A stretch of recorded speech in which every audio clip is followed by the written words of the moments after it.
Now let's retrieve positions and portfolio data using the Nubra API.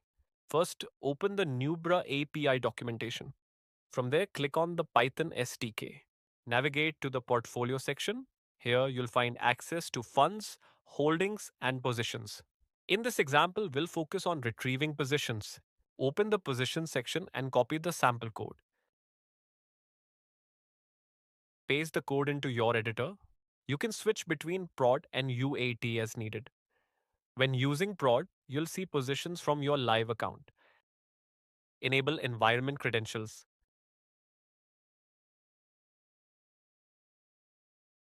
Add a print statement to view the result in the terminal. Now run the script.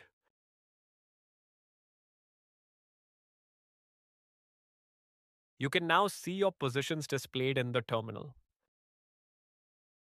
Track positions and portfolio data programmatically using Nubra API.